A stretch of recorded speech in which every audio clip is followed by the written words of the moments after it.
Hey, good morning, everybody. I'm thrilled you're here. I'm Rita Hickman, body-mind expert, shiatsu massage therapist, and I work with women who have toxic or narcissistic relationships, and they're trying to survive it and move forward and get strong enough to move on and heal the wounds of the past and clear your head and, stop feeling so stressed out.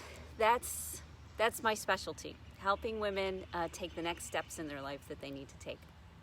So today, we're going to talk a little bit about history, your history, and symptoms of narcissism trauma.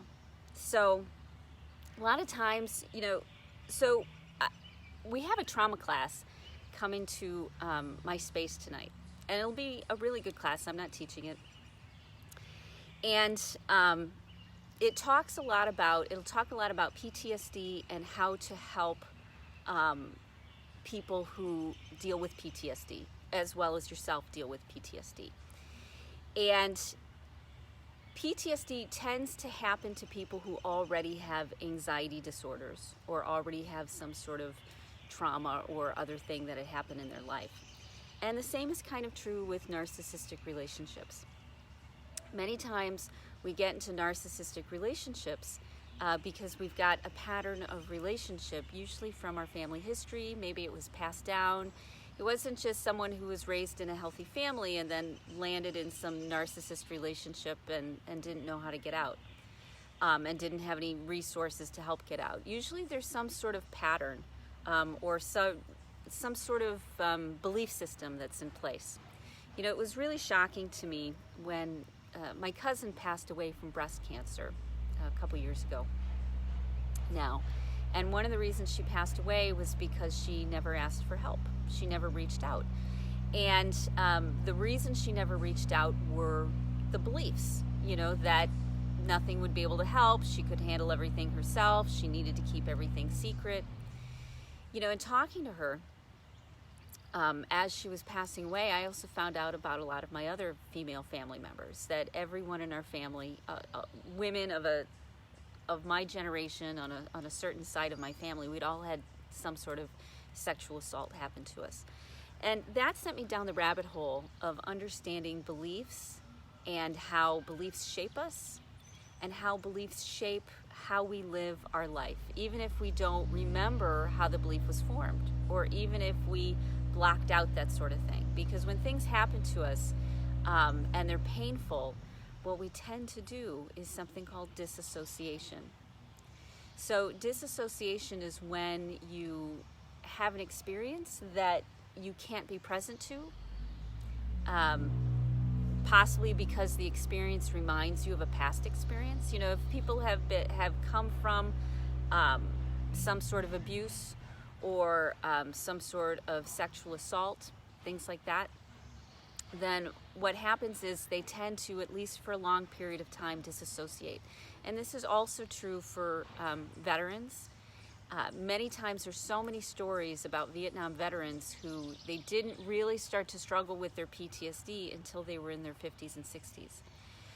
So when something happens to us, especially when we're young, we tend to take that part and in order to survive, in order to protect ourselves, we cut it off. And we don't pay attention to it, we don't give it thought, we don't give it energy, but it's still there. It's still as if in this part of you, in this part of your mind, or in this part of your body is this trauma that happened that we're just ignoring. And then it starts to turn into health issues, and it shows up in other areas of our life, and many times it shows up in some sort of toxic or narcissistic relationship. So you have to think a little bit, when you think about the relationship you're in, you have to start looking at where these things might have originally come from, where these beliefs, even though at the time they might not have seemed like a big deal, or even now that you're older. I mean, I work with a lot of women who they're dealing with toxic relationships now, but they have all of this trauma, and history in their past, which kind of set them up. I sometimes say to people that it's as if we were shaped or formed to end up being victimized in some way. We became a version that basically put on the back of us, yes, I'm willing to be in this relationship with you. And until we start changing those beliefs, until we start changing those, working with those symptoms like disassociation, then it's very difficult to trust and move forward and develop other relationships with people. So what is disassociation? Disassociation is when something happens and we go someplace else. You disappear. You take your mind and you put it in another location.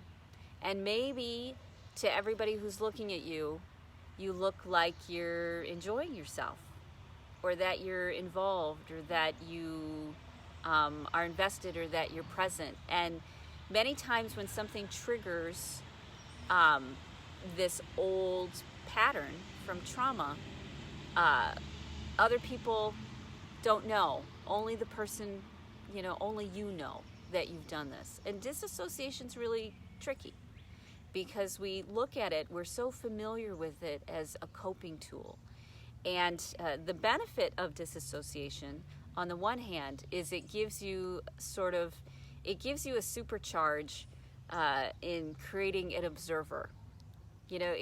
Because when trauma happens, and if you couldn't be present to it, it sort of launched you out of your conscious mind into another part of you. You hung out in another part of you. And that other part of you could sort of just watch without really feeling what was going on. And that's disassociation, where you sort of live and you watch, but it's not happening to you.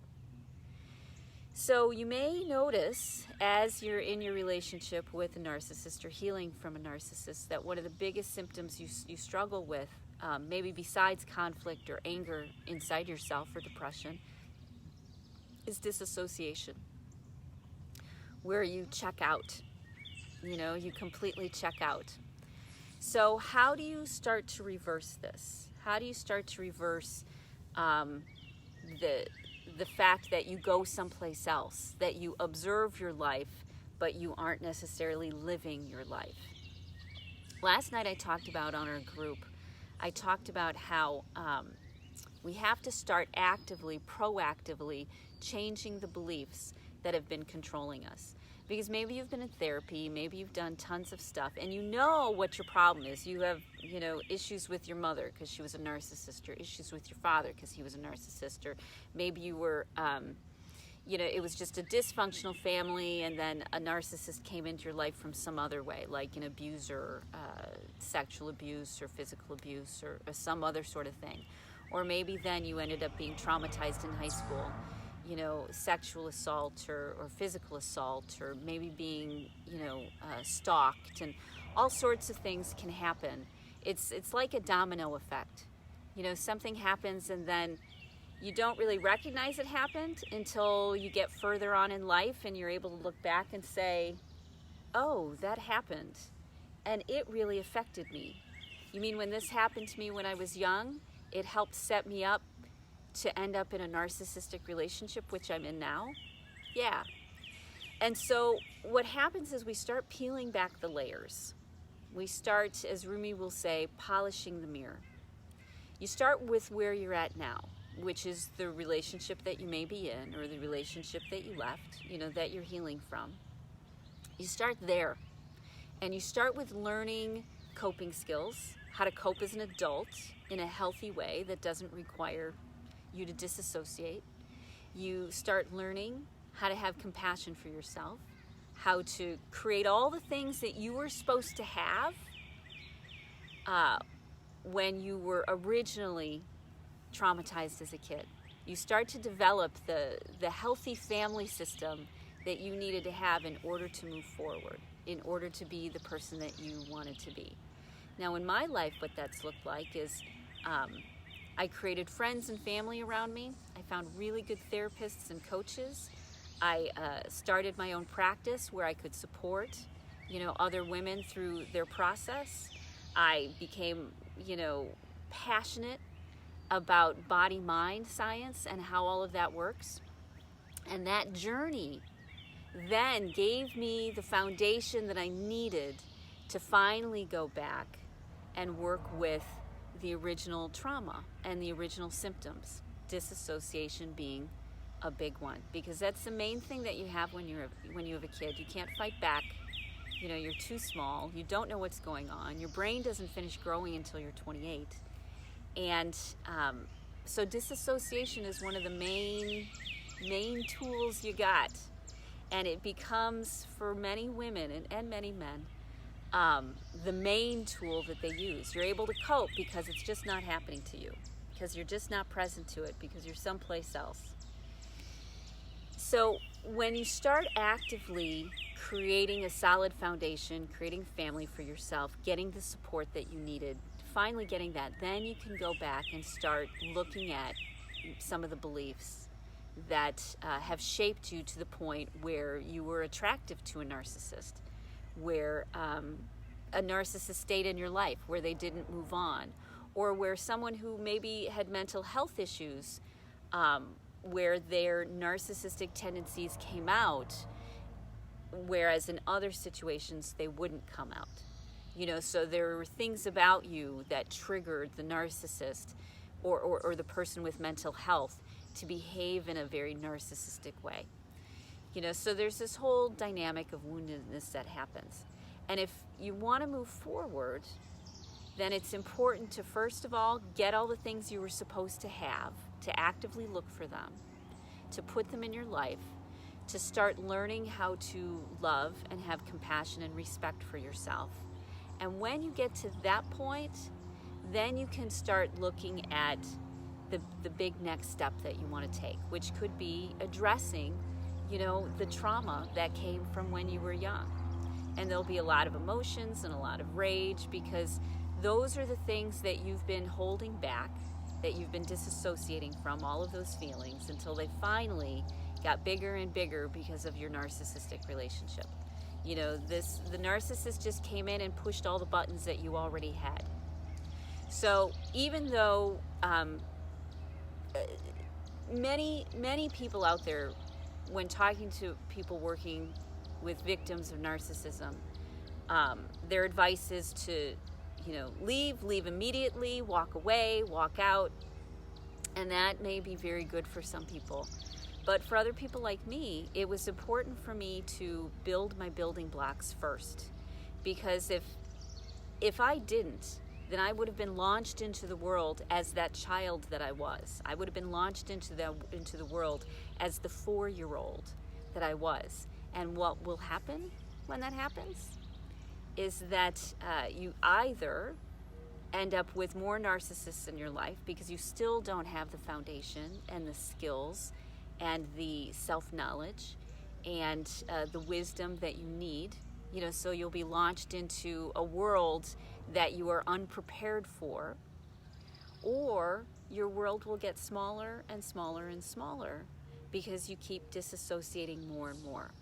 You don't have that rich, meaningful, beautiful life that you're supposed to have because you haven't developed the tools and the skills yet. So there's a process to going from being a victim to being someone who is healthy and whole and many times more evolved than the people around you, because you have a deeper understanding. You have a deeper understanding of how people work, of how the world works, how to get your needs met, how to move forward, how to heal. You have a deeper understanding of that.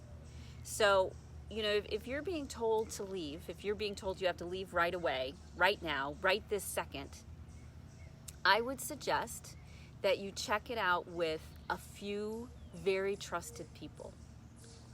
Check it out with a few different therapists, with a few different coaches. Because some people, when they give advice, they're still coming from their experience and their wounds and their anger and their frustration and what was absolutely right for them. You have to decide for yourself what is best for you. And the way that I do it is I get many different points of view, lots of different insights. I sit with it and I think about for myself what the next step should be. Because as one of my favorite mentors, my psychologist, has told me many times, is that your healing journey is yours. No one gets to tell you how to do it. If you need to leave, and if there's physical violence involved, you need to find a way out. But get a little bit of foundation. Get just a little bit of stability first. Find one good psychologist. Find one good group. Something to start giving you a foundation. Because if you make changes before you're mentally, emotionally, or psychologically ready, then it's not going to work very well. But if you make changes from a place of support, if you take risks from a place of having coping skills and tools, from having knowledge and some self-esteem around how we heal, around how to stand up for yourself, around how to have a voice, when you get experiences like that, it gives you a wonderful foundation to move forward. You're not going to be sabotaging yourself. You're not going to be setting yourself up for, for absolute failure. You're going to be doing it in a smart way. And that's why we talk about coping skills a lot on these videos. It's not that you should leave. It's not that you shouldn't leave. It's not that you shouldn't, get angry and blow up. It's not that you shouldn't leave in the middle of the night. I've worked with a number of women of all ages who have left in the middle of the night with their children, because they needed to go. But they did their homework. They took a little bit of time to start developing those inner skills. Maybe they went to counseling for a while and they were able to get their head wrapped around it. They were able to understand that it wasn't about them, that it was a whole history of experiences and beliefs that they can change and how they live with the world. And these same women who left in the middle of the night were able to create these amazing lives because they did it in a smart way. They didn't do it in a way that would lead to even more stress and more struggle. They did it in a way that would actually make them successful and move them forward. So I'm glad you're watching these videos every day. I'm glad you're here. I'm glad that you're learning these things and starting to change your mind and your mindset, and realizing that even though you have a narcissist in your life, and if you get rid of them, there's a lot more you might need to look at. Because this narcissist probably wasn't the original narcissist. This situation that you're in probably wasn't the original situation that caused you to check out and disassociate, that caused you to have coping skills which were good and perfect for a child, but not good and perfect for an adult woman to really move forward and claim her life. Okay? So, disassociation is when you check out, and you check out often in order to survive, but you're missing out on a huge part of your life. And when you start to learn that you can be safe, when you start to create experiences for yourself where you can be safe and you can learn that, yes, some people are extremely narcissistic and other people are less so. Other people are more healing and more loving, and they may behave self-absorbed at times, but definitely not to what would be, labeled as diagnostically a narcissist. But those same behaviors are what will trigger you. Those same behaviors, a blink of the eye, a stray breeze, just the right word, just the right tone, which for people who grew up in healthier systems, in healthier situations, it's no big deal. Oh, you're going to get mad? Well, fine, get mad. I don't care. It doesn't matter to me. But when you have been victimized, when you've been traumatized, even the slightest change can put you into a panic. And that's okay. What it means is you don't have to force yourself to be somebody you're not ready to be yet. You get to be exactly who you are, exactly where you're at, doing exactly what you're doing, exactly the way that you're doing it. And you just take a small step and a small step and a small step until it turns into a life that you really love.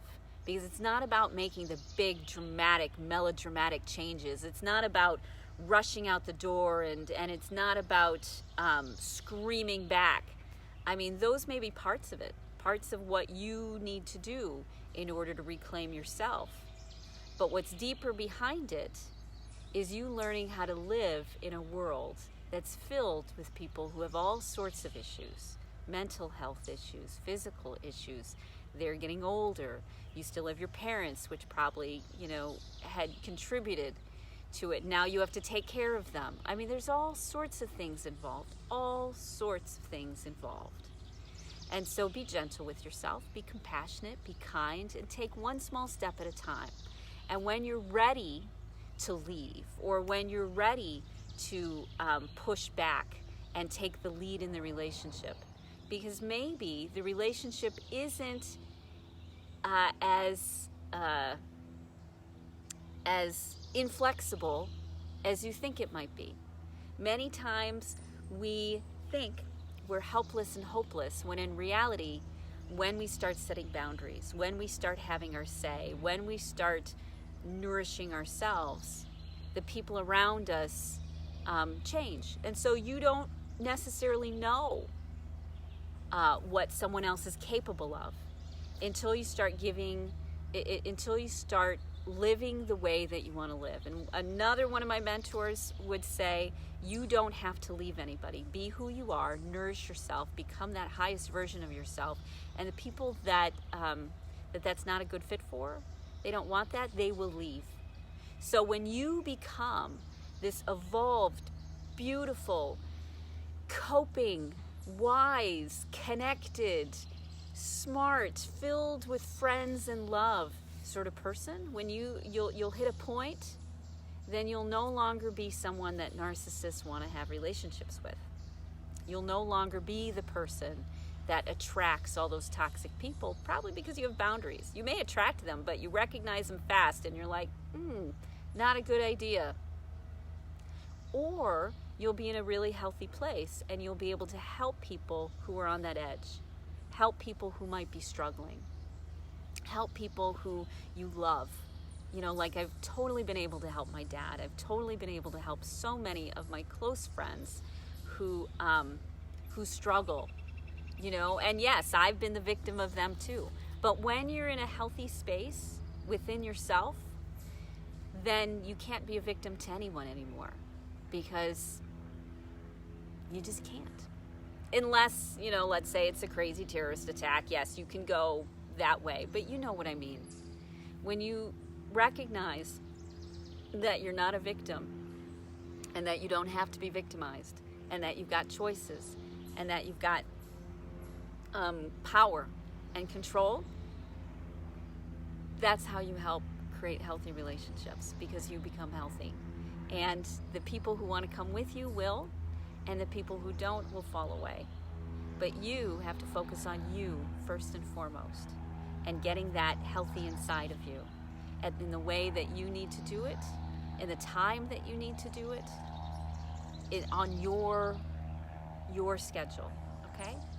So if you're looking to learn a little bit more about narcissists, I've collaborated with an author, and the link is up above. It'll tell you all about the book. And if you do get the book, then it leads you to a group that I've been leading. It's an 8-week group, and I lead it. You can join at any time, and I just keep leading it. And it's a private Facebook group, and it's a weekly phone call, and it's support. It's more one-on-one group support for what you're going through. And group support is invaluable, because you start to realize you're not alone, and you start to realize there's all sorts of things that you can do, and you have a place where you can feel safe, where you can finally feel safe, okay? So, here's your homework assignment for today. What should we do? Since we were talking about disassociation, and typically disassociation is a separation from thoughts and body, I want you to do something that gets you into your body. I want you to do something that gets you enjoying your body. Some of the symptoms of disassociation are even things like eating fast. You don't taste your food. Or not taking time to sit on the ground, because you're busy doing everything for everybody else and not thinking that you can. Those are all ways that we disassociate from our body, that we don't allow ourselves to enjoy existence and reality. We don't allow ourselves to to be present with all of the wonderful things that are out there. So I want you to do something that makes you feel wonderful on a sensory level. Visually, an art museum or beautiful art, pictures of beautiful art, maybe sound, music that you love, maybe taste really good, high quality food that has a wonderful taste to it, maybe touch, that would be energy work, or that would be body work, things like that. That would be soft material on your skin. It would be a delightful lotion or oil that you put on. Anything that's touch related. Anything that gets you into your body, into your senses, will help you start to break the pattern of disassociation, which probably is just a habit. You probably didn't even know that you do it because you disassociated from it. So today, start doing some physical things that get you in your body in a way that are pleasurable, that you thoroughly enjoy, and make it safe to be in your body, okay? Make it safe to be in your body. And if chronic pain, fibromyalgia, rheumatoid arthritis, whatever, rears its ugly head, and that's one of the reasons you can't be in your body, do what you need to do.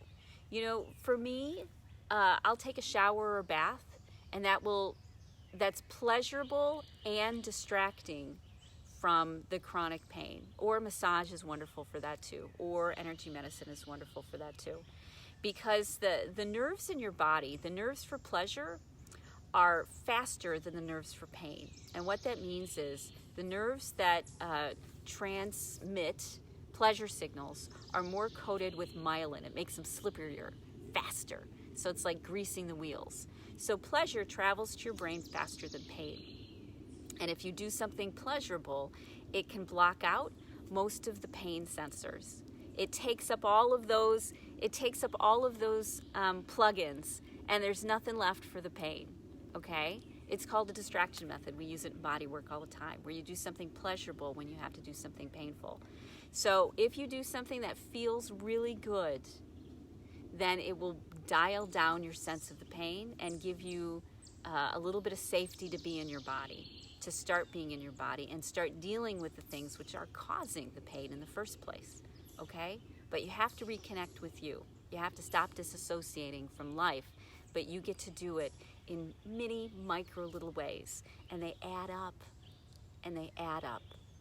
And then you'll look around and say, wow, life is really beautiful, okay? So I look forward to seeing you tomorrow. I hope you have a wonderful rest of your day. I plan on having a wonderful rest of my day, and I'll talk to you later, okay? Bye.